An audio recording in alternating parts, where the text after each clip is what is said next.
I was just a payment, I reminded the Mafia boss, until he made me the most powerful woman in the city.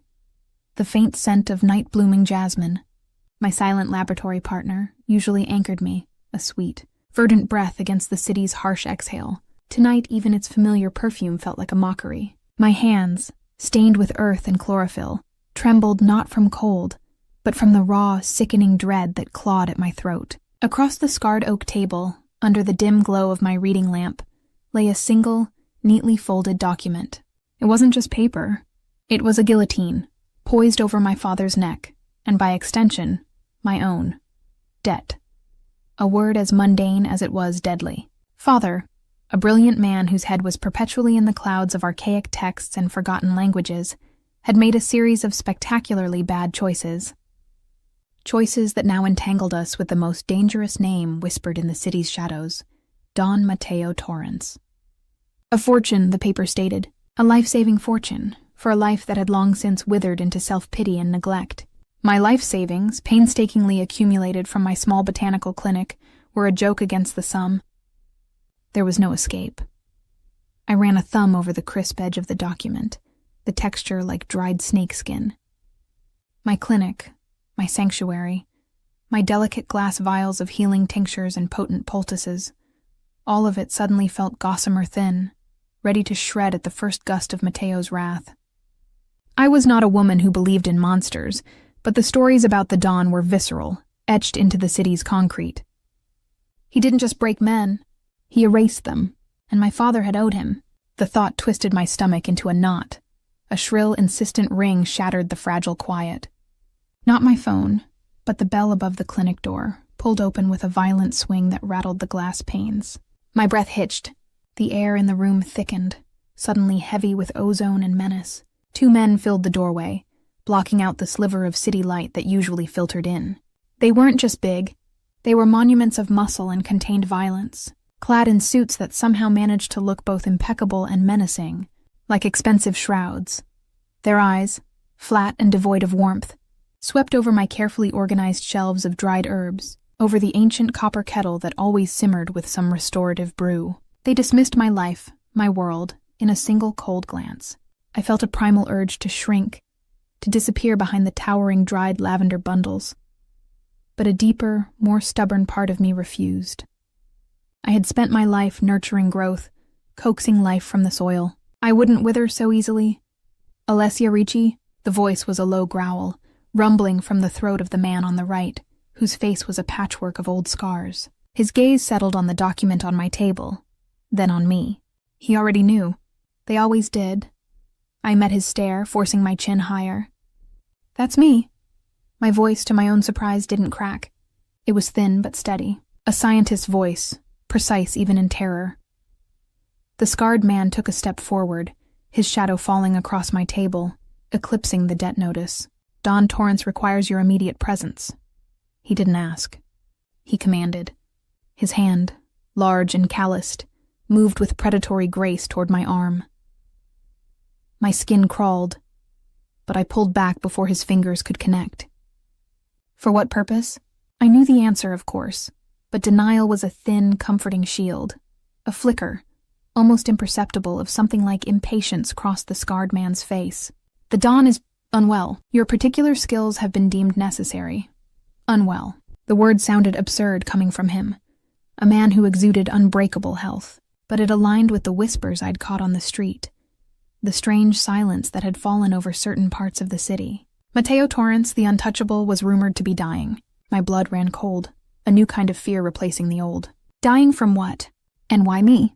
My specialty was botanical medicine, not miraculous resurrection. I need to prepare a bag, I stated, my mind racing. A quick calculation, a rapid triage of my situation. Resistance here was futile. It would only make things worse for my father. But I wouldn't go without my tools. My survival instinct, honed from years of coaxing stubborn seeds to sprout, kicked in. The scarred man nodded, a curt, economical movement. You have 5 minutes. Nothing more, 5 minutes. It wasn't enough, but it would have to be. I scrambled to my feet, my movement stiff, as if my joints had rusted. My eyes swept over my clinic, the place I had built with my own hands, piece by piece. My carefully labeled jars, my mortar and pestle worn smooth with use. The faint, comforting aroma of lavender and sage that clung to the air. This was my world, orderly and predictable.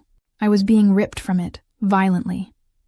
I snatched my worn leather satchel, the one I always carried on foraging trips, and began to fill it.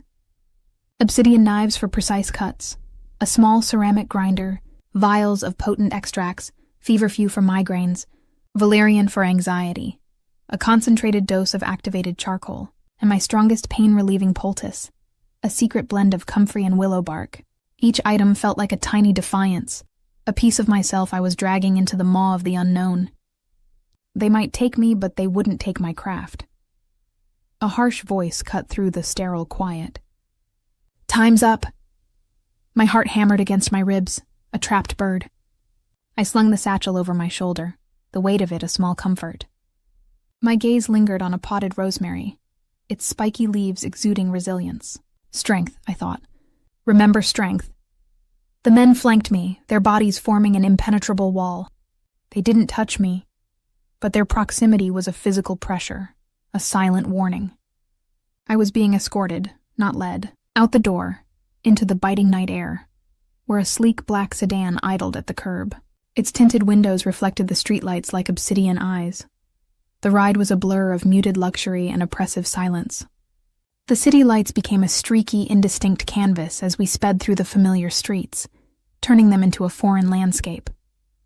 Each passing block felt like another thread snipped, severing me from my life, from all I knew.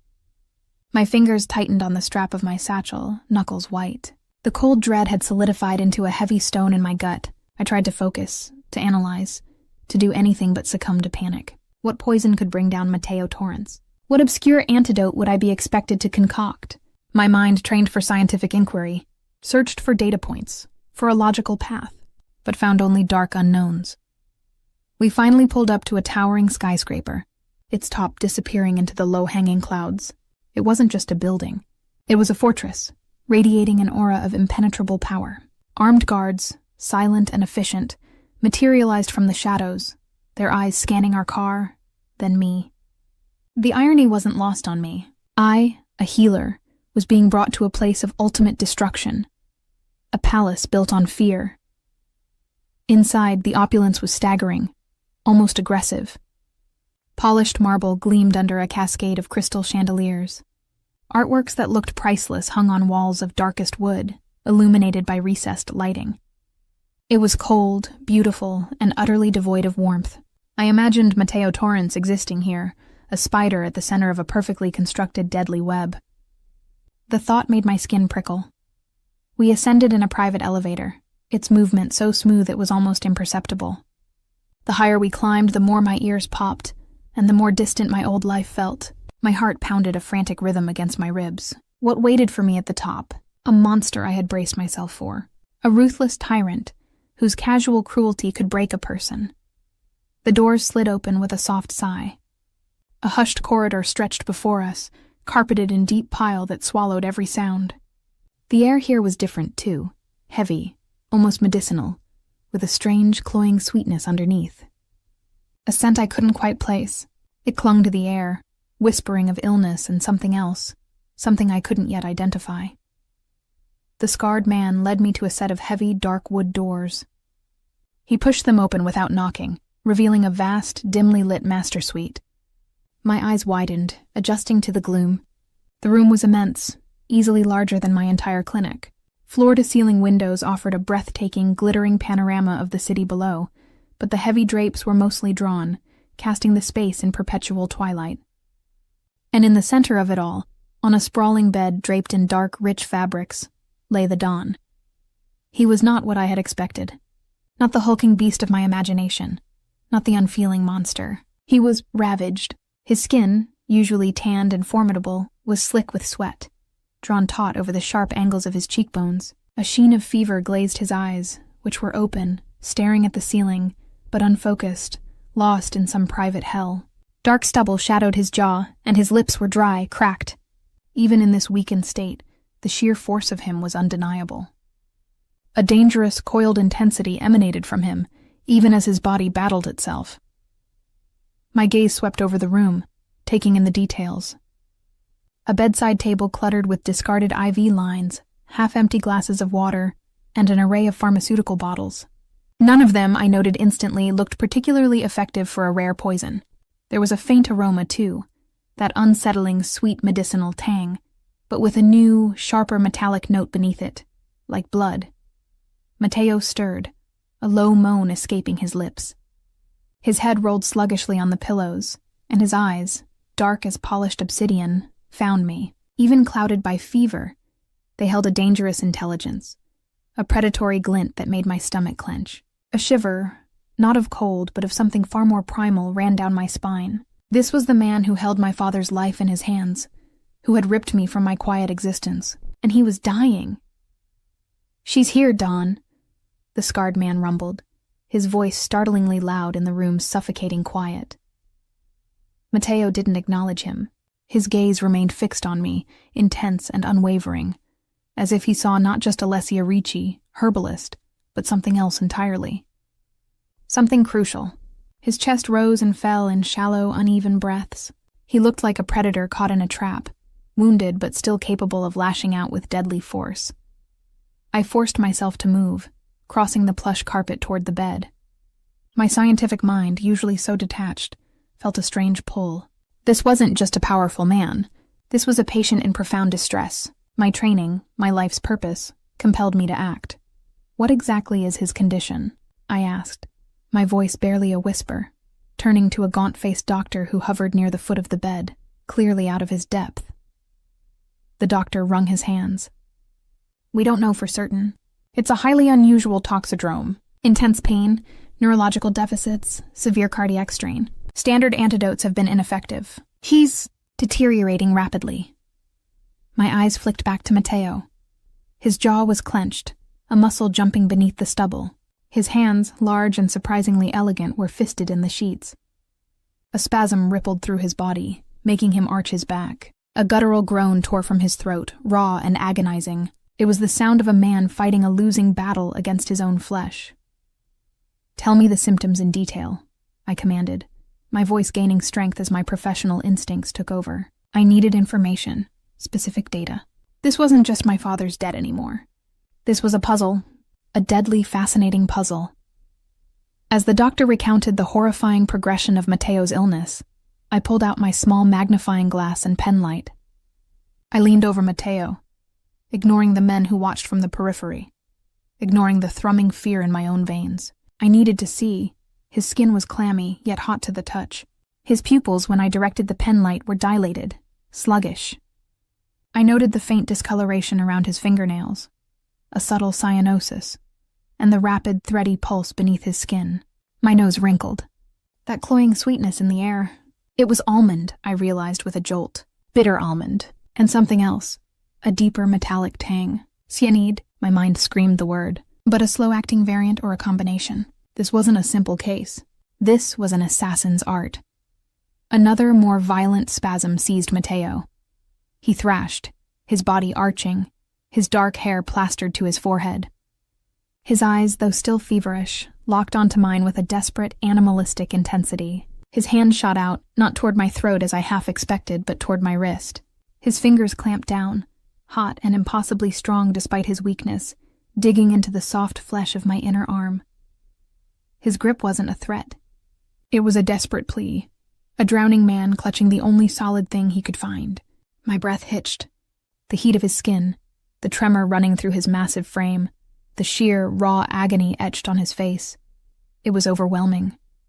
Everything in me screamed to pull away, to escape this dangerous, sick man, but some traitorous part of me, the part that had dedicated her life to healing, to soothing pain, found itself unable to move. His feverish grip was a tether, not just for him, but for me. It pulled me into his orbit, made me acknowledge his suffering not just as a medical problem, but as a human one.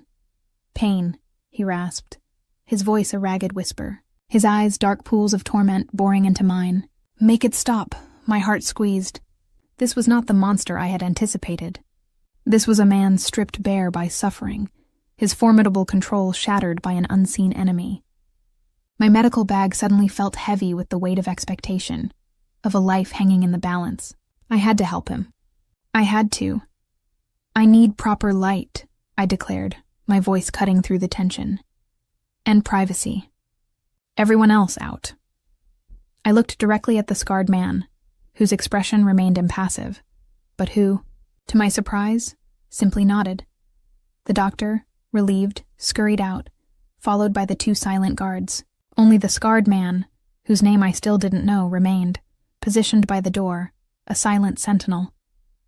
Mateo's grip on my wrist tightened, a searing brand against my skin. I pulled my satchel closer, reaching for the small vial of my strongest pain-relieving extract, a potent distillation of white willow bark and devil's claw. It wouldn't cure him, but it might offer a moment of reprieve, enough to give me time to think, to formulate a true antidote. I need hot water, I instructed the remaining guard, my voice crisp, betraying none of the internal turmoil that raged within me. A basin, clean cloths, and quiet. Absolute quiet. He nodded, disappearing with surprising speed. I was alone with Mateo, tethered to him by his desperate, feverish grip. His eyes remained locked on mine, a silent conversation passing between us. He was watching me, observing my every move, even through the haze of pain, and I, in turn, was studying him, a dangerous, fascinating specimen of humanity, teetering on the precipice. The guard returned quickly, placing the requested items on a nearby table. I carefully measured out a dose of the extract, mixing it with a small amount of warm water. As I offered the glass to Mateo, he released my wrist, his fingers still brushing against my skin, sending a jolt through me. His gaze remained intense, wary, yet tinged with a desperate hope. He drank, his throat working convulsively. A moment later, his eyes fluttered closed, a ragged sigh escaping his lips as the worst of the pain began to recede, just slightly. He was still in agony, but the edges were dulled. I began to work, a quiet hum of scientific focus overriding my fear. I prepared a cool compress, wiping the sweat from his brow, feeling the bone and muscle beneath my fingertips. My touch was clinical, yet oddly intimate in the hushed room. He stirred, his eyelids fluttering open, his gaze finding mine again. This time there was something new in his eyes, a flicker of something beyond pain. Recognition. Curiosity. "Who are you?" he rasped, his voice stronger now, though still hoarse. The words were a demand, not a question. "Alessia Ricci," I replied, my voice steady, as I continued to gently wipe his face. "Your doctor," he scoffed, a dry, humorless sound. "My doctors are useless. You are different." His gaze swept over my face, lingering, dissecting. A possessive glint, even in his weakened state, sparked in the depths of his eyes. "I'm a botanist," I corrected, keeping my voice neutral. "An herbalist. I heal with nature." A slow, humorless smile touched his lips, a chilling contrast to his pallid complexion. "Nature," he murmured, the word tasting dangerous on his tongue. "My kind of language. Tell me, Alessia Ricci, can you heal what poisons a king?" "I can try," I replied, my chin lifting. "But I need time. And information. The exact nature of the poison." He studied me, his eyes sharp, calculating, even as his body trembled from residual pain. "Time you have," he said, his voice dropping, imbued with a sudden, steel-like authority that cut through the haze of his illness. "And information will be provided. Consider it a down payment for your father's unfortunate business dealings." My breath caught. He wasn't just acknowledging my father's debt. He was confirming it, using it as a leash. The rescue was indeed a trap. I was not a temporary guest. I was now his property, his instrument, bound by invisible chains forged from my father's folly. He had solved my immediate problem, yes, but only by pulling me deeper into his suffocating world. My stomach plummeted. "I will require a fully equipped laboratory," I stated, pushing down the rising panic, asserting my expertise, my only leverage. "Specific compounds, rare herbs. I'll need access to resources, and I'll need to work without interference." He closed his eyes, a flicker of something almost like amusement on his pain-ravaged face. "Consider it done. Anything you need." His voice was a low rumble, filled with an unsettling certainty. Then his eyes snapped open again, fixing on mine, burning with an almost feral intensity. "But know this, Alessia Ricci. You will not leave this penthouse until I am healed. And perhaps, Not even then. My blood ran cold. The unspoken promise in his words was a terrifying revelation. I wasn't just here to heal him. I was here to be consumed by his dark world. He didn't ask me to stay. He simply declared it. And in that declaration, I knew, with a certainty that chilled me to the bone, that my life, as I had known it, was over. I was trapped, and the man who held me captive, the man I was now bound to heal, had just begun to awaken. The realization settled over me, a suffocating blanket woven from fear and a strange, bewildering fascination. Trapped. The word echoed in the cavernous penthouse, ricocheting off the expensive walls, solidifying my new reality. My quiet clinic, my meticulously ordered world, felt 1,000,000 miles away. A fragile dream from which I'd been brutally roused. My fingers, still tingling from Mateo's feverish grip, clenched involuntarily. Every instinct screamed for escape, for the open sky and the smell of clean earth. Yet, a peculiar lethargy held me rooted beside his bed. A strange pull drawing me into the orbit of this dying, dangerous man. I spent the rest of the night in a haze of professional duty and mounting dread. Mateo drifted in and out of a restless sleep, punctuated by sharp, involuntary tremors and soft, pained moans. I monitored his pulse, his respiration, the subtle shifts in his skin tone. The faint, bitter almond scent, that telltale sign of cyanide, remained, stubbornly clinging to the air around him. It was a complex poison, I concluded, likely a slow-release compound, carefully titrated to inflict maximum agony and eventual demise, not an instantaneous kill. A deliberate, horrifying artistry. My mind, ever the scientist, found itself detachedly intrigued by the venom's intricate design, even as my gut churned with revulsion for its purpose. As the pre-dawn light began to bruise the edges of the city skyline, painting the distant skyscrapers in hues of bruised purple and pale gray, I prepared a fresh poultice of feverfew and willow bark, crushing the damp leaves with methodical precision. The dull thud of the mortar and pestle was the only sound in the opulent room, a stark contrast to the thrum of the city stirring outside. Mateo's breathing had deepened, the painful spasms less frequent. The pain reliever had bought him some respite, and me, a fragile window of opportunity. My gaze drifted over him as I worked. Even in repose, a raw power emanated from him. His features, though softened by sleep and illness, retained a formidable cast. The dark stubble on his jaw, the heavy arch of his brows, the sensual curve of his lips, all bespoke a man accustomed to command. He was dangerously beautiful, like a wild, wounded animal, an absurd thought, considering the circumstances, but one that stubbornly lodged itself in my mind. When the first rays of full morning sunlight finally pierced through the gap in the heavy drapes, washing the room in a cold, clinical light, a new guard, a younger man with equally unsmiling eyes, entered quietly, carrying a tray. A simple breakfast, fresh fruit, strong coffee, and a plate of scrambled eggs. He placed it on a small, polished table near the window, then retreated to stand by the door, a silent, unmoving fixture. My hunger, long ignored, suddenly roared to life. I ate quickly, efficiently, my eyes constantly flicking back to Mateo, still lost in a drugged sleep. The morning unfolded into a strange, unsettling routine.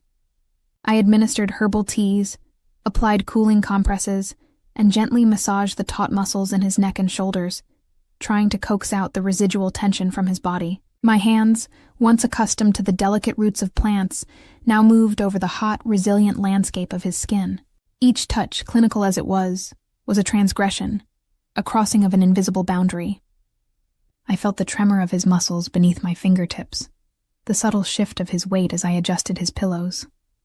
His smell, a mix of fever, expensive cologne, and something musky and inherently masculine, infiltrated my senses, becoming intimately familiar. He woke slowly, his eyes still clouded by fever, focusing on me with that same unsettling intensity.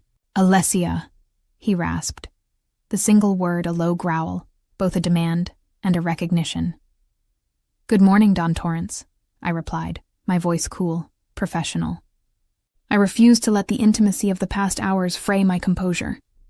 "The fever has broken slightly. The pain, is it manageable?" He shifted, testing his body, a faint grimace touching his lips. "Manageable," he conceded, the word grudgingly given. "For now." His gaze swept over the room, then back to me, sharper, more aware than it had been. "You stayed. You gave me little choice," I stated, a prickle of defiance rising. "And I don't abandon a patient." A slow, humorless smile played on his lips, a chilling flash of the monster beneath the man. "Admirable, and foolish." His eyes, however, held a curious glint, as if my defiance pleased him. "My men informed me you requested a laboratory. Your demands will be met. Down the hall, second door on the left. It's fully stocked. Anything you require, simply inform the guard." A spark of hope ignited within me, quickly followed by a cold dose of reality. A fully equipped lab, a botanist's dream. But it was here, within his gilded cage. And what about the specific compounds? "The rare herbs I mentioned? They are being sourced," he affirmed, his voice betraying no emotion. "Anything to expedite my recovery. Your success, Alessia, directly correlates to your father's continued well-being." The words were delivered with a casual cruelty that stole my breath. He didn't need to elaborate. The unspoken threat hung heavy in the air, a steel thread tying my father's life to my efforts. My stomach clenched. He was offering me everything, but at the cost of my freedom, and with the constant terrifying reminder of the leverage he held. It was psychological warfare, subtly waged even from his sickbed. Everything in me screamed to refuse, to rail against the injustice, but the image of my father, frail and utterly helpless, flashed before my eyes. I swallowed, forcing myself to nod. Understood. I busied myself with preparing a new, more potent tincture, my hands moving with practiced efficiency. This was my leverage now, my skill. I would prove indispensable. I had to. Later that afternoon, a flurry of controlled activity erupted in the penthouse. Footsteps echoed in the corridor, hushed voices murmuring. Matteo, propped up against several pillows, his color still pale but his eyes now sharp and fully alert, accepted a sleek tablet from the new guard. He dismissed the man with a curt nod, his attention immediately captured by the glowing screen. I was across the room, meticulously organizing the new botanical supplies that had arrived. An impressive array of rare leaves, barks, and powdered roots, all labeled with surprising accuracy. The sight of these precious ingredients should have filled me with professional satisfaction, but the unsettling reality of their procurement, undoubtedly by Matteo's network, made them feel tainted. Suddenly Matteo's voice, sharp and cold, sliced through the quiet. "Anton," my head snapped up. Anton, one of the two men who had brought me here. The scarred one entered, his face impassive. "Tell our friend," Matteo began, his voice devoid of all warmth, utterly flat, that the message was received. His attempt was noted. His eyes, dark as midnight, held a dangerous gleam. "Inform him that his enterprise in the North Sector will cease to exist by morning, and his family will find their businesses unexpectedly difficult to operate. Permanently." The words were delivered with a calm, almost detached precision that chilled me to the bone. No anger, no raised voice, just cold, calculated malice. Anton merely nodded, a silent acknowledgement of the chilling command. He turned to leave, his movements as economical and ruthless as his master's words. My breath hitched. My hands holding a delicate sprig of digitalis trembled. This was the monster. This was the man who could erase livelihoods, extinguish futures with a casual word. The ruthlessness was absolute, brutal, and terrifyingly efficient. The world outside this penthouse, I realized with a sickening lurch, was not just dangerous. It was predatory, and Matteo Torrance was its apex. A wave of nausea washed over me.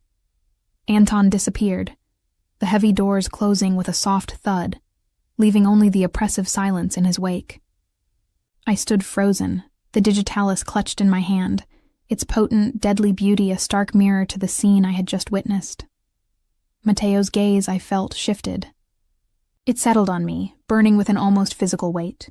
I forced myself to meet his eyes, refusing to flinch, though every fiber of my being wanted to shrink away. His expression was unreadable, a blank canvas of dark intensity. "You find my methods disagreeable?" he murmured, his voice a low rumble, the faintest hint of challenge in its depths. "They are effective," I replied, my voice steady, though my heart pounded a frantic rhythm against my ribs. I chose my words carefully, walking a perilous tightrope between honesty and survival. "But they are not mine." A slow smile, dangerous and utterly captivating, spread across his lips. It was the first genuine smile I had seen from him, and it did nothing to assuage my fear.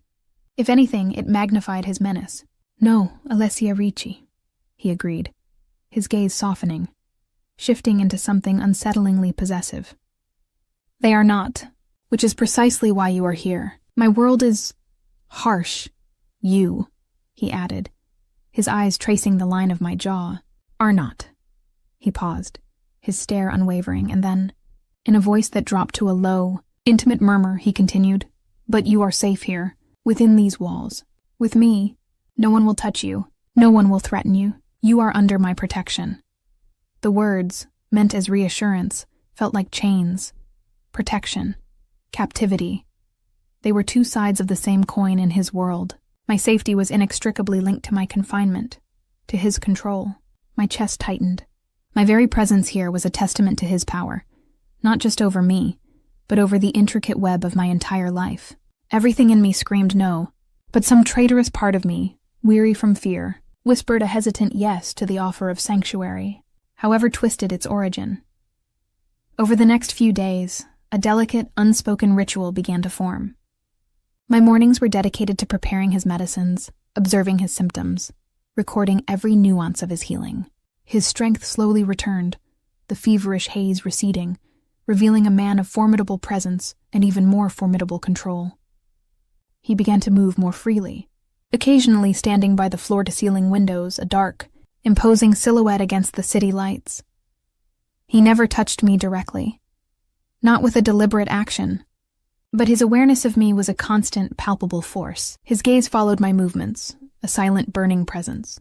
I would find his eyes on me as I brewed a tea, as I carefully ground herbs, as I made notes in my journal. It was a gaze that dissected, that absorbed, that seemed to strip away my defenses layer by layer. I tried to maintain my professional detachment, focusing on the intricate puzzle of the poison. My new laboratory was indeed a marvel. Glass beakers, distillation apparatus, centrifuges, a microscope of incredible resolution, all were at my disposal. But it was a lab with no outside line, no window to the world.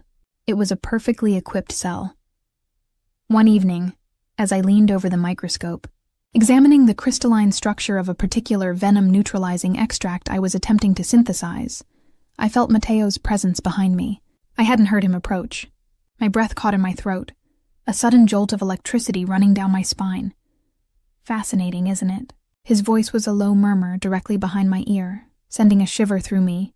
The faint scent of his cologne, no longer mingled with the tang of illness, filled my nostrils. His breath, warm and soft, ghosted over my neck. I straightened slowly, turning to face him, forcing myself not to jump. He stood too close, invading my personal space, his imposing height overwhelming. His eyes, now clear and sharp, held a dangerous intelligence, a predatory curiosity.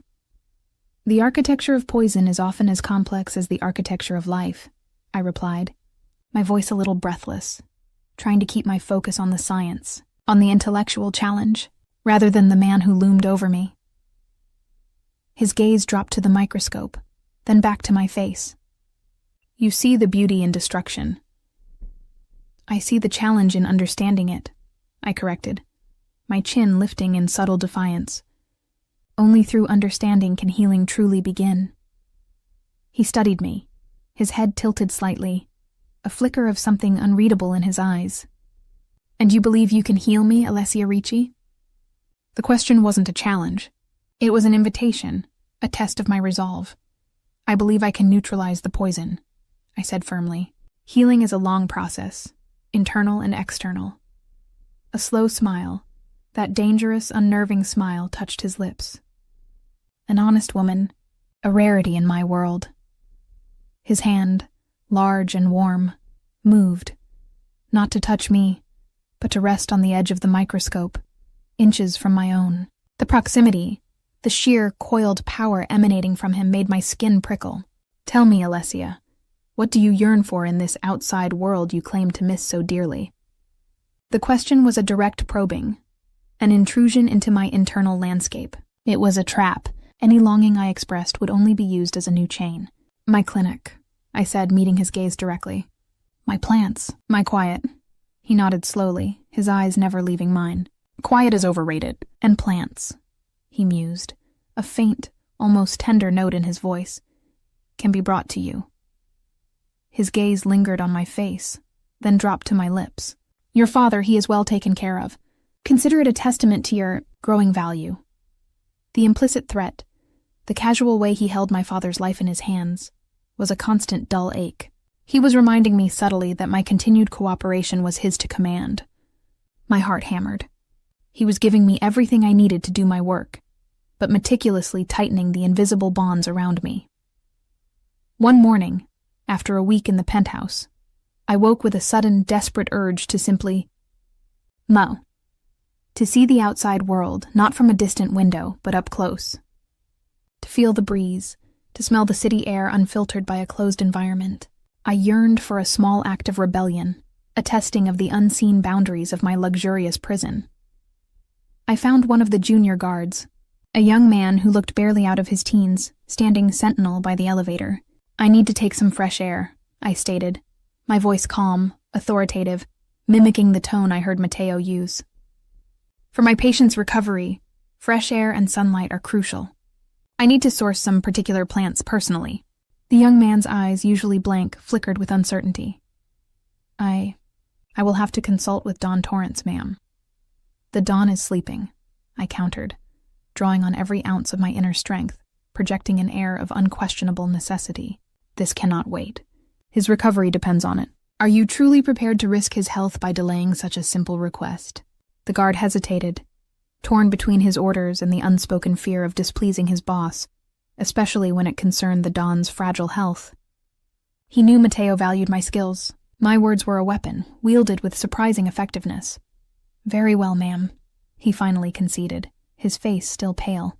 But I must accompany you. And it must be within the building's designated garden area. No further. A designated garden area. It wasn't the open city streets I craved, but it was a victory, however small. I felt a surge of adrenaline, a triumphant flutter in my chest. I had pushed, and the cage had flexed. He led me to a different elevator, one that descended slowly, carrying us to the lower levels of the skyscraper. The doors opened onto an interior courtyard, a breathtaking oasis carved out of the urban concrete. A lush, verdant space, complete with mature trees, bubbling fountains, and carefully curated flower beds. It was beautiful, tranquil, and utterly contained. A high glass dome, almost imperceptible, arched overhead, allowing sunlight to stream in, but separating it entirely from the world beyond. I stepped out, taking a deep, fortifying breath. The air, though recycled, was fresh, imbued with the scent of damp earth and blooming roses.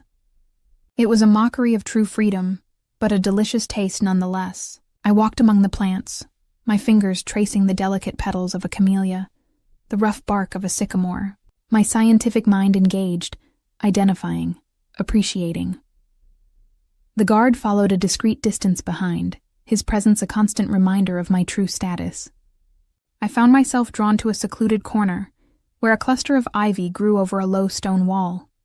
My eyes scanned the area, noting the perfect symmetry of the landscaping, the lack of a single fallen leaf. It was too perfect, then I saw it, tucked discreetly into the foliage of the ivy, almost completely hidden by a particularly dense cluster of leaves, was a tiny, glinting lens. A camera, small, expertly concealed, but unmistakable.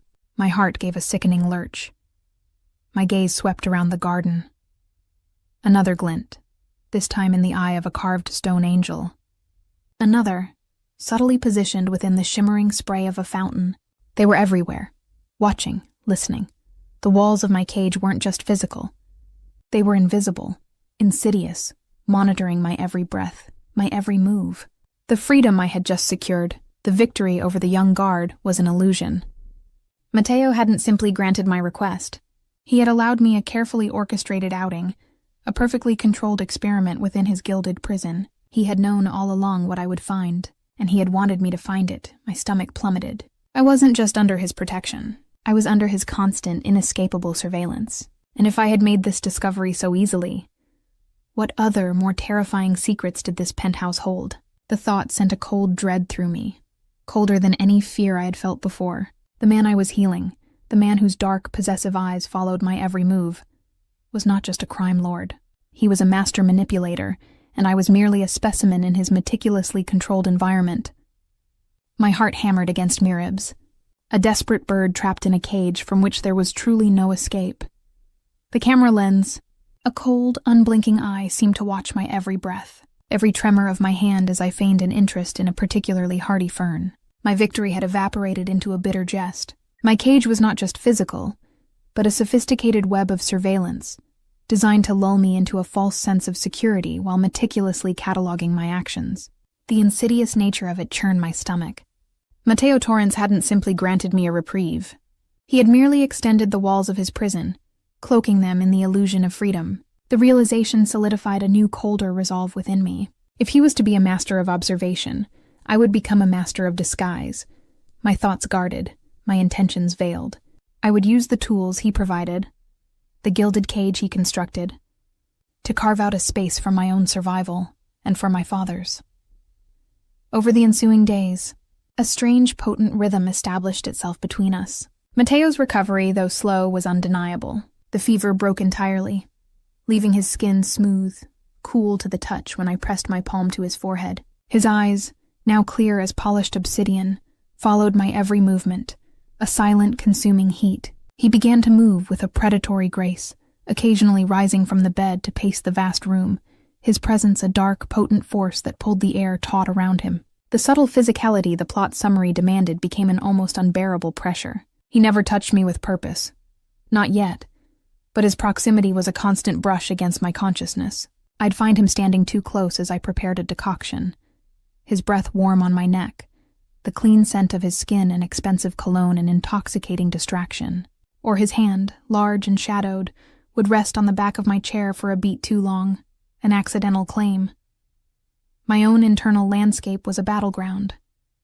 Every instinct for self-preservation screamed at me to maintain a clinical distance, to view him only as a patient, a puzzle.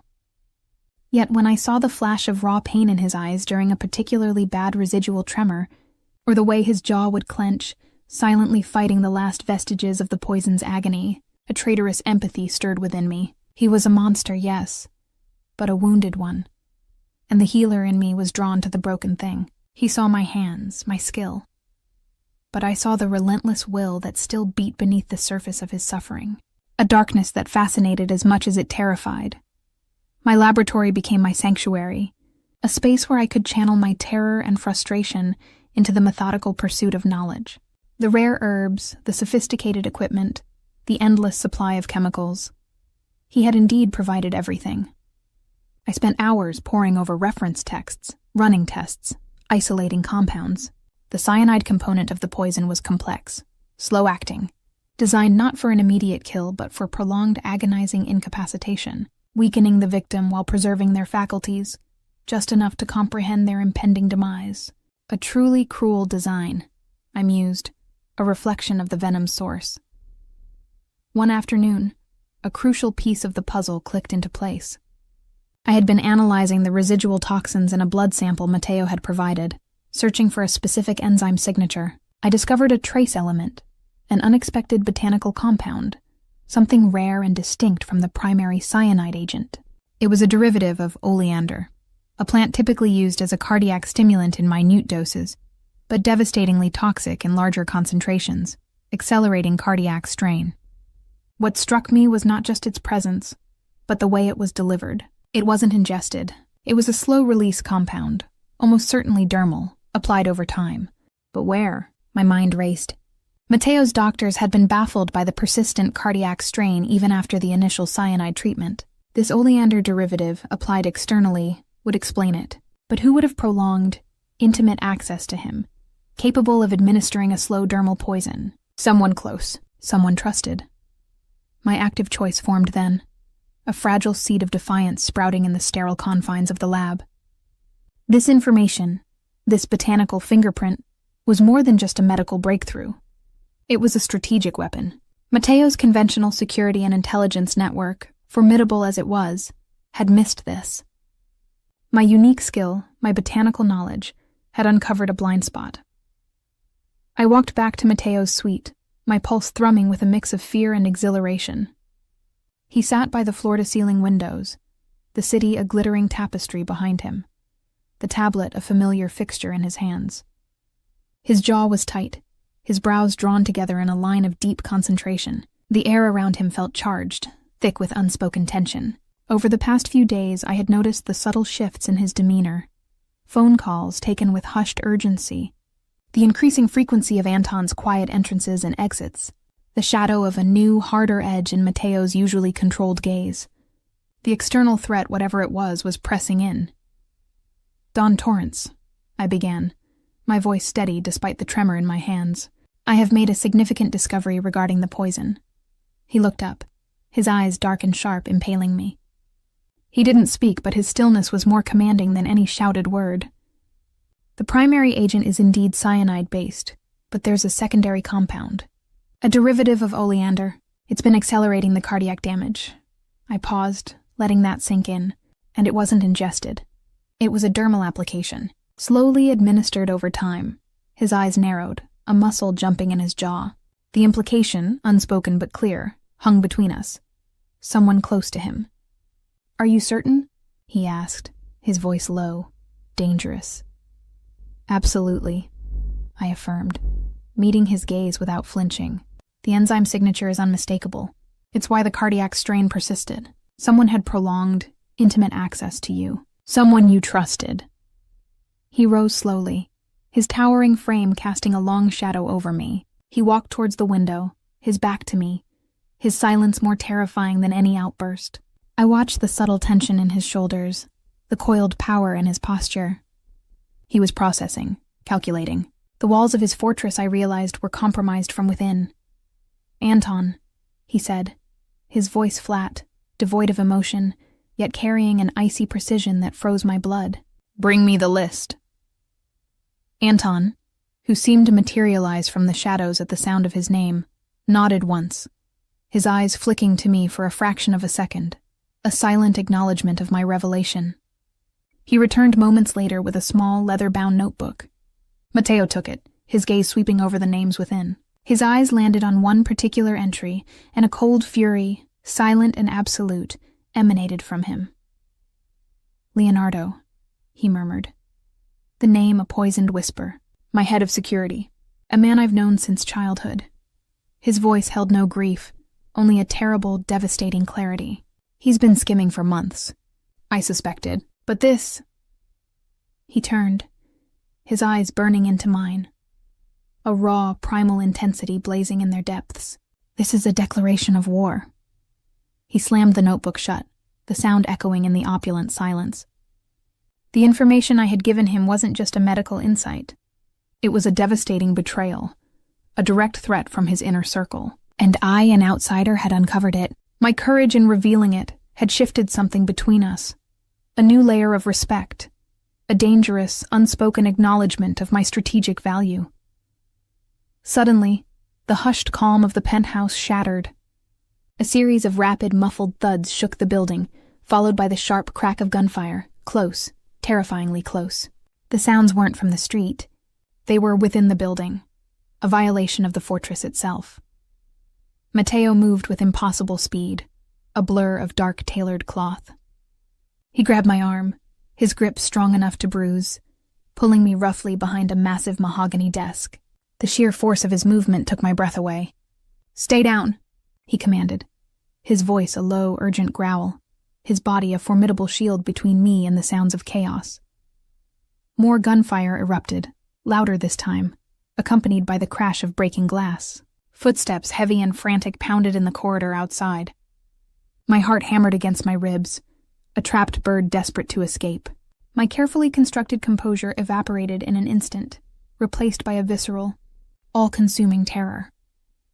Mateo pulled a silenced pistol from beneath his jacket, its black steel gleaming lethally in the dim light. He moved to the edge of the desk, his body low, his eyes scanning the reinforced door, his every muscle coiled, ready to strike. This was not the sick, vulnerable man I had been tending. This was the Dawn, the predator, stripped bare of pretense, operating on pure, deadly instinct. A sudden, violent explosion ripped through the air, directly outside his suite. The doors splintered inward, torn from their hinges, revealing a torrent of armed men in tactical gear, pouring into the room. They weren't just goons. They were well-trained, efficient, their movements coordinated. Leonardo, pale and sweating, stood behind them, his face a mask of desperate ambition. "Matteo!" Leonardo's voice was hoarse, triumphant. "It's over. The poison was just a prelude. Your empire falls tonight." Matteo didn't reply. He fired. 2 quick, precise shots, dropping 2 of Leonardo's men before they could even raise their weapons. The smell of gunpowder, sharp and metallic, filled the air, mingling with the sickeningly familiar scent of blood. The room erupted into a whirlwind of gunfire and shouts. I huddled behind the desk, pressing myself against the cold wood, every fiber of my being screaming for escape. But there was nowhere to go. My eyes darted to Matteo. He was a force of nature, moving with brutal efficiency. But the sheer numbers were overwhelming. A bullet ricocheted off the wall near him, and he flinched, a spasm of pain crossing his face. The poison, I realized with a fresh wave of dread, still had a hold on his body. He wasn't fully recovered. He was fighting a war on 2 fronts, against the assassins and against his own weakened flesh. A large, hulking man lunged at Matteo, a wicked-looking blade glinting in his hand.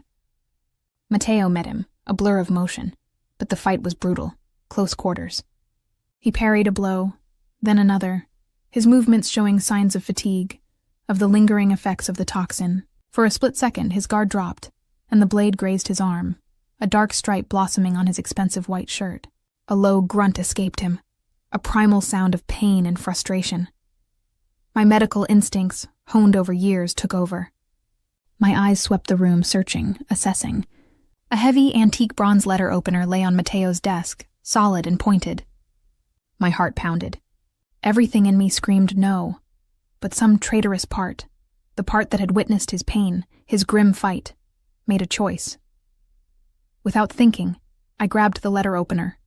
My hands were shaking, but a cold resolve settled over me. As the hulking man raised his blade for a final, decisive strike, his back momentarily turned to me, I moved.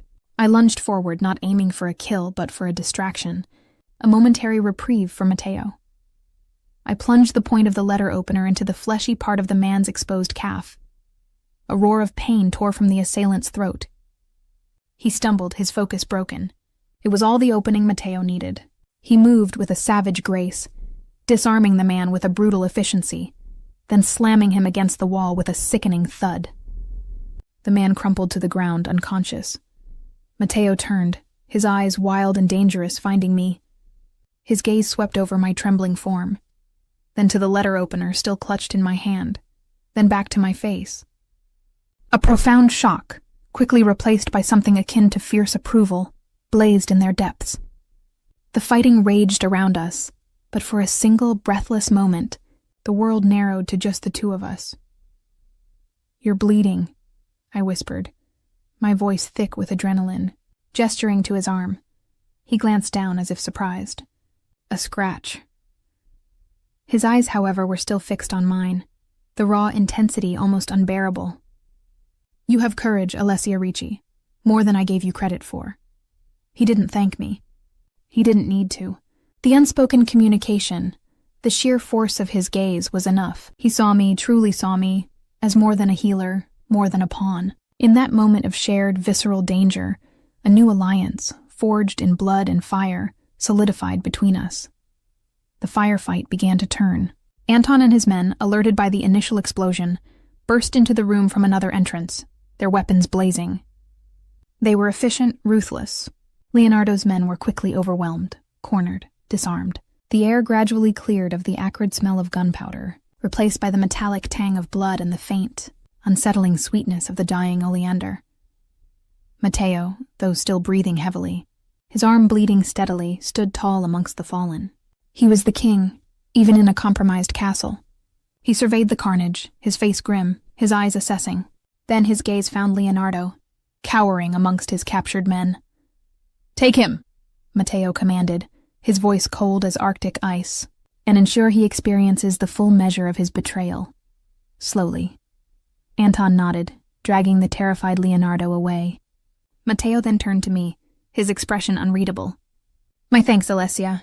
Your insights and your quick thinking were invaluable. He paused, his eyes sweeping over my face, lingering on my trembling lips. You truly are wasted on plants. The fighting ceased, the remaining assassins either dead or disarmed. The penthouse was a wreck, but the dawn was alive. I stood amidst the chaos, my breath coming in ragged gasps, the letter opener still heavy in my hand. The adrenaline began to recede, leaving me weak and trembling. Matteo took a step closer, his eyes still burning with an intensity that promised both danger and a strange, potent protection. Come, he said, his voice softer now, almost tender yet still commanding. You are safe. He reached for me not to command but to lead. His hand, large and warm, closed around my wrist, the same wrist he had clutched in his fever. This time there was no desperation, only a possessive claim. He pulled me gently but firmly towards him, guiding me through the debris-strewn room, past the bodies and the blood. His presence was a solid, unyielding anchor in the storm's aftermath. He led me not back to his bedroom, but to a hidden, smaller chamber, clearly a personal refuge. It was sparsely furnished, dark and quiet, a stark contrast to the opulence of the main suite. He released my wrist, then pulled a small bottle of antiseptic from a hidden compartment. He cleaned the superficial cut on his arm, his movements economical, his eyes never leaving mine. The antidote is almost complete, I stated, my voice still a little shaky, but my professional mask firmly back in place. I can finish it tonight. The oleander derivative complicated things, but now that I know what I'm dealing with, I can synthesize a counteragent. He nodded, a flicker of something unreadable in his gaze. Good. My network is already moving against Leonardo's confederates. They will pay dearly. He paused, then his eyes, dark and mesmerizing, fixed on mine. But the threat is not entirely eliminated. This was a direct assault, Alessia. A statement. They know you are important to my survival. They will come for you. My blood ran cold. The quiet, intimate refuge suddenly felt like another trap. He wasn't just stating a fact. He was laying bare the terrifying truth of my new reality. My connection to him, my very value, had made me a target. My healing touch, which had saved his life, had simultaneously marked me for death. Just then, a faint, almost imperceptible click sounded from the hidden door of the chamber. Matteo's head snapped up, his body tensing, his eyes narrowing. He moved, quicker than I could react, shoving me behind him, his body once again a protective wall. The heavy wooden door, cleverly concealed in the wall paneling, swung inward with a soft creak. A figure stood in the doorway, silhouetted against the dim light of the corridor. It wasn't one of Matteo's men. It was a woman, slight and elegant, her face obscured by shadow, but in her hand, glinting dully, was a small, wickedly sharp blade. Her eyes, cold and utterly devoid of mercy, fixed not on Matteo, but on me. The glinting blade in the woman's hand was my first stark warning. Her eyes, frigid chips of ice, fixed on me, not Matteo. My breath caught, a cold, sharp shard in my throat. This was no random assassin. This was personal. Matteo's body, still slightly weakened but coiled with lethal readiness, shoved me further behind him, an immovable wall of muscle and protective fury. The air thickened, charged with a new, terrifying static. Matteo. The woman's voice was a soft, dangerous purr, laced with an unnerving calm. How many times have I warned you against weakness? Her gaze flickered, dismissive and scornful, over my huddled form, then back to him. And this is what you cling to? A healer? A broken man needs no fragile flower. Matteo didn't speak. His silence was a weapon, more potent than any shouted threat. He moved, shifting his weight, his eyes never leaving hers. The silenced pistol, still in his hand, seemed to hum with contained violence. My mind raced, assessing, analyzing. The woman was small, but her stance radiated lethal intent, a coiled spring. Her focus was on Matteo, but her primary objective, I realized with a sickening lurch, was me. She considered me his weakness, a vulnerability to exploit. You speak of weakness, Isabella. Matteo's voice was a low growl, devoid of any warmth. But it is you who brings this chaos into my home. Isabella. The name was familiar. whispered in hushed tones amongst the few hushed conversations I'd overheard. Mateo's estranged cousin, a dangerous rival in the city's underworld, rumored to be as beautiful as she was ruthless. Isabella lunged, not directly at Mateo, but in a fluid, deceptive arc that aimed to bypass him straight for me. Her blade flashed, a silvery whisper of death. Mateo reacted instantly, intercepting her with a savage roar, his body a blur of defensive power. Their struggle was a whirlwind of controlled brutality, the small chamber suddenly too small for their combined fury. Metal clashed against metal as Mateo's pistol, now a bludgeon, met her blade. The sounds were guttural, primal, a symphony of violence that curdled my blood. I scrambled back, pressing myself into the cool stone of the wall, my heart hammering against my ribs. I was a botanist, a healer, utterly useless in this brutal dance, but the words, "fragile flower," echoed in my mind, igniting a spark of defiant rage. I wouldn't be a passive victim. My eyes darted around the small private chamber, a polished bronze statuette, a heavy crystal decanter, a small, intricate tapestry, nothing I could wield effectively. Then, my gaze fell upon the small, ornate chest on Mateo's bedside table, where I had seen him keep vials of a strong, almost scentless sedative I'd occasionally use to help him sleep during his worst pain. It was a muscle relaxant, powerful enough to temporarily incapacitate. My hands, still trembling, shot out, snatching the small vial. Mateo grunted, a sharp intake of breath, as Isabella's blade grazed his side. The lingering effects of the poison, the earlier fight with Leonardo's men, were taking their toll. He was strong, but he was faltering. My professional instinct, my scientific mind, screamed at me. I couldn't stand by. This woman wanted to eliminate me as Mateo's weakness. I would prove to be his strength. With a surge of desperate resolve, I uncorked the vial, holding the potent liquid. Isabella, locked in a fierce embrace with Mateo, her back briefly exposed, was still struggling to reach me. This was my chance. I launched myself forward not with grace, but with raw desperation. I didn't have time to be precise. I aimed the open vial, a crude but potent weapon, at the general area of Isabella's head, squeezing it. The clear liquid splashed across her face, some catching in her open mouth as she gasped from the exertion of the struggle. Isabella froze, her movements suddenly jerky, her eyes wide with shock. A strange, almost glazed look came over them. The powerful sedative, absorbed through mucous membranes and taste buds, was working rapidly. Her blade clattered to the floor, her grip loosening on Mateo. Her body went slack, collapsing against him, a dead weight. Mateo caught her, his face grim, his breathing harsh. He tossed her unceremoniously to the floor, then turned to me, his eyes blazing. A mix of fury and something else. A possessive, undeniable admiration. "Alessia," he rasped, his voice raw, his eyes sweeping over my trembling form, then to the empty vial still clutched in my hand. He saw the cold logic in my desperate act, the sharp intelligence beneath my fear. He saw a kindred spirit, capable of ruthlessness when pushed. My legs gave way, and I slid down the wall, gasping for breath, the adrenaline draining from me, leaving me weak and hollow. My hands shook so violently I could barely hold the vial. I had just incapacitated a woman who meant to kill me. The sheer audacity of my action, the cold resolve that had allowed me to act, was terrifying. Mateo knelt before me, his eyes never leaving mine. His hand, large and warm, reached out, cupping my jaw. His touch, usually a silent claim, now held a tremor, an uncharacteristic vulnerability. His gaze was dark, intense, burning with an emotion I couldn't quite decipher, a primal mix of fury, relief, and something dangerously close to reverence. "You could have been killed," he murmured, his voice rough, thick with an unspoken fear. "Why?" "She was going for me," I whispered, my voice still unsteady. "And you? You were tiring." I met his gaze, my chin lifting in a gesture of defiance, of truth. "I wouldn't let her take you from me, not after all this." The confession, raw and unbidden, hung in the air between us. It wasn't about my father anymore, not entirely. It was about him, my unexpected protector, my complicated captor, the man I had inexplicably come to need. His eyes widened slightly, absorbing my words, seeing past the panic to the fierce protectiveness that had driven my actions.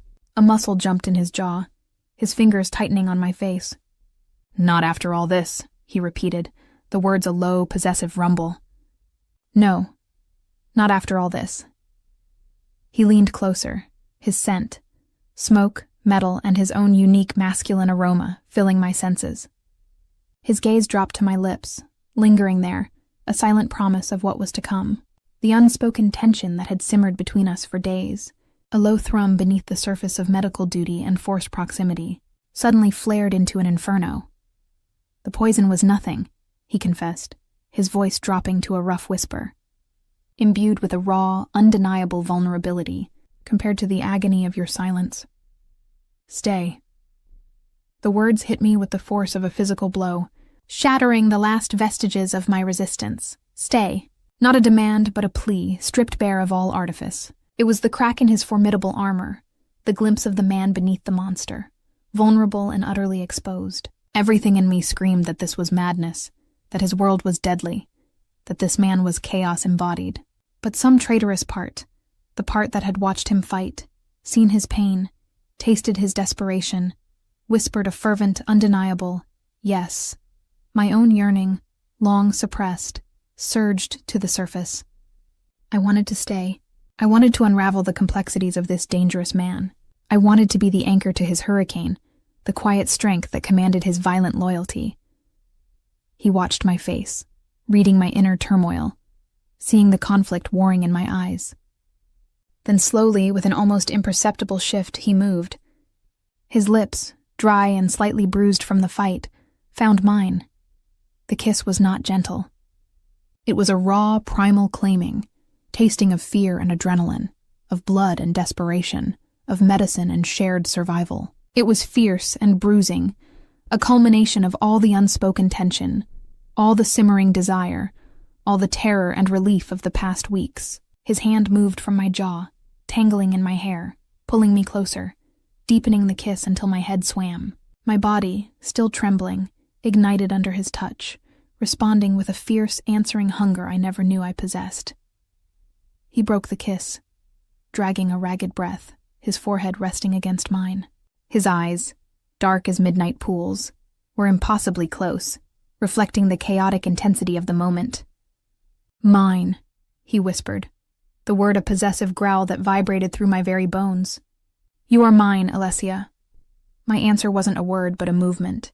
I leaned into him, letting the full weight of my fear, my exhaustion, and my own potent desire anchor me against his powerful frame. My fingers, still stained with the lingering scent of herbs and antiseptic, curled into the expensive fabric of his shirt, clinging to him.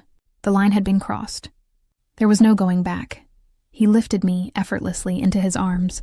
The transition was so smooth, so natural, it felt like an inevitability.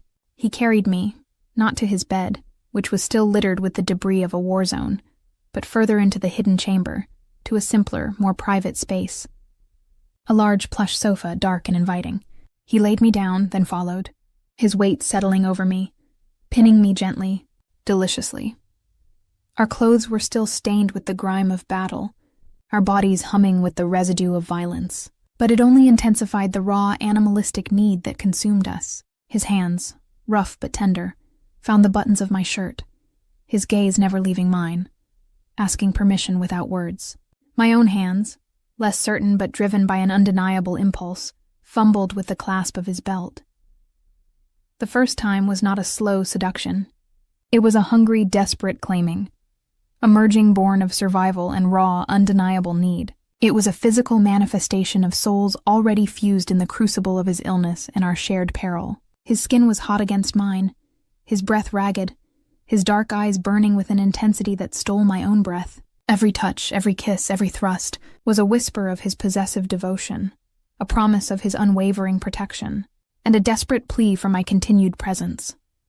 I met his hunger with my own, shedding the inhibitions of a lifetime, surrendering to a passion so fierce it bordered on pain. My body, which had known only the precise, controlled movements of a botanist, now writhed with an ancient primal rhythm, guided by his powerful hands, his knowing lips. He was the hurricane, and I was the earth, yielding, absorbing, becoming entwined.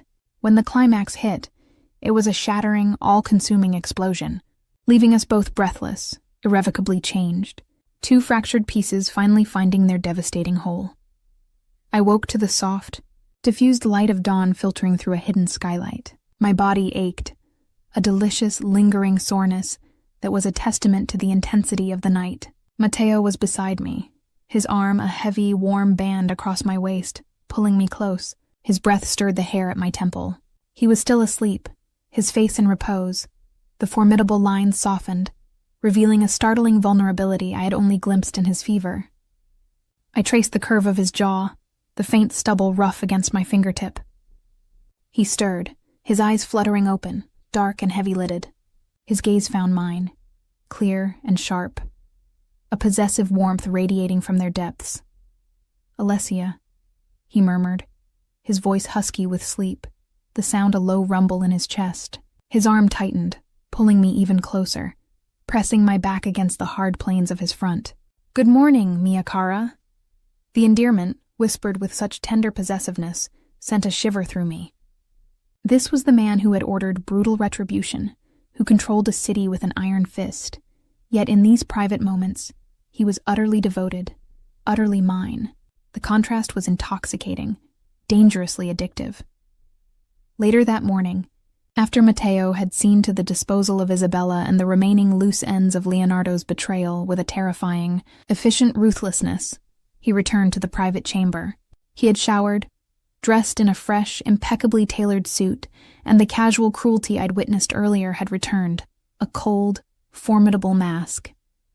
He was the Don once more, but when his eyes found mine, a different emotion, something soft and possessive, flickered beneath the hard surface.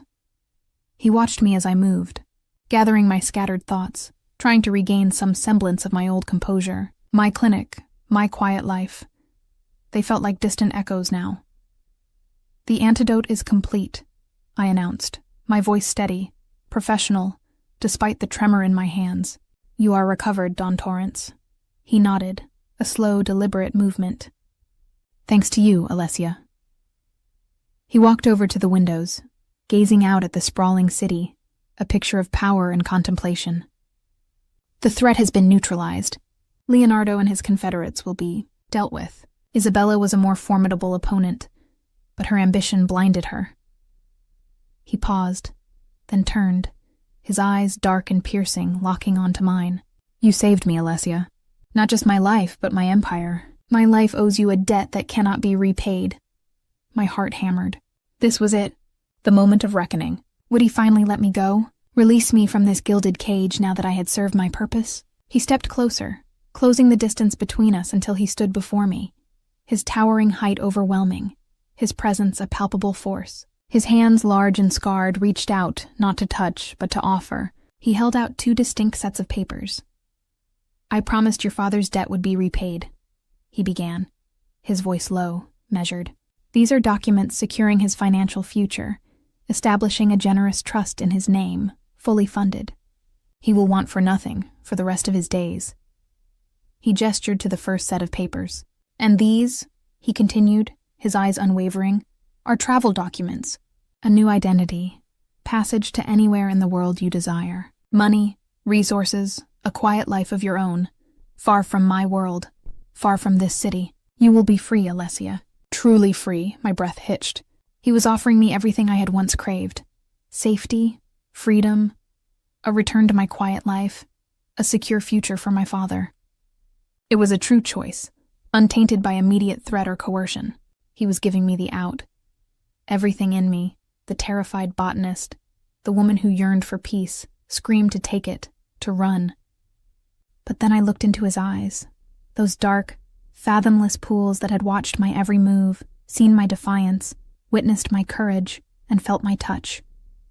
I remembered the fierce possessiveness of his kiss, the desperate intimacy of our shared night, the raw vulnerability in his plea. "Stay." My gaze dropped to the second set of papers, then back to his face. He watched me, his expression unreadable, yet I sensed the fierce, desperate hope coiled beneath his controlled exterior. He had given me a choice, yes, but he craved my refusal. "And if I do not take them?" I asked, my voice barely a whisper, yet holding a new steel-like resolve. A flicker of something akin to triumph, quickly masked, crossed his features. Then, he said, his voice dropping, husky with a possessive tenderness that sent shivers through me. You stay. Not as my captive, Alessia, but as my partner, my mistress, my consigliere. My head snapped up, my eyes wide with shock. Consigliere, his most trusted advisor. It was an unprecedented move, unheard of in his world, a position of immense power and dangerous influence. My organization, he explained, his gaze unwavering, needs your mind, your calm intelligence to balance my storm, your unique perspective, your ability to see what others miss. And I, he confessed, his voice dropping lower, more intimately, I need you, your counsel, your touch, your fierce heart. I cannot function without you, Alessia. You are my anchor, my sanctuary, the woman who saw my weakness and healed it, not exploited it.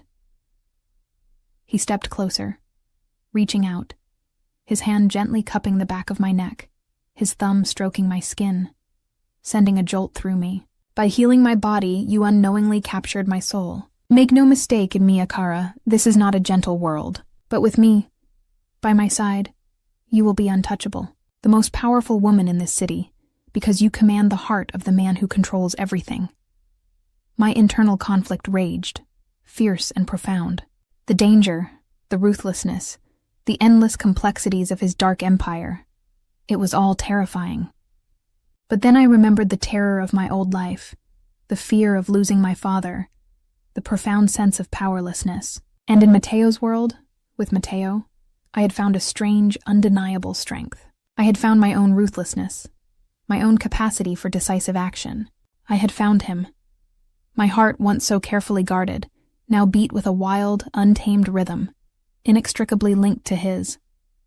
This was not the life I had planned, but it was the life that had claimed me, body and soul. This was where I belonged.